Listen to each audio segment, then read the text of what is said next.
Welcome back to Rick's Reflections, where we take a look at the upcoming Sunday Gospel reading and see how it applies to our lives today.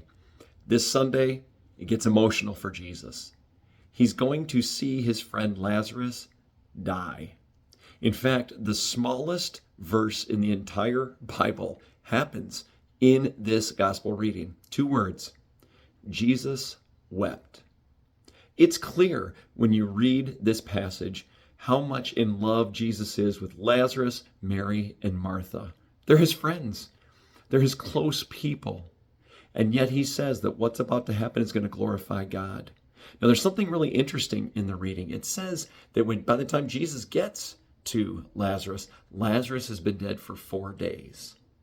Now, Jesus got news before that. Jesus got news before Lazarus died.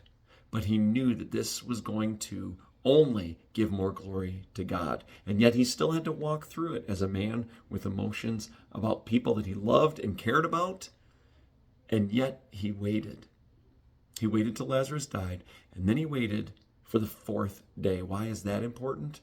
Well, back in Jesus' time, some people, not the Jewish people, but some people believed that the spirit could hover over the body for up to 3 days and still find its way back into the body.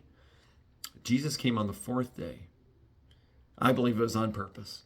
I believe it was to show that God is the master of all things, the creator of all things, that you can't attribute this miracle to anything else other than the saving power of God.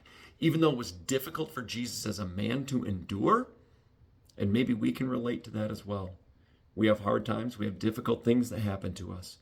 But if we keep in mind that it can be used to glorify God, then just like Romans 8:28 that says all things work together for good for those who love the Lord, then Jesus not only shows us how to do it, but lived it as both human and divine.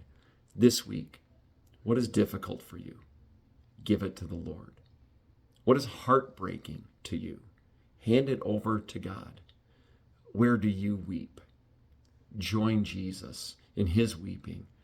But also remember that the glory goes to God, and he is the master of death and life. Thank you so much for joining us. We'll see you next time on Rick's Reflections.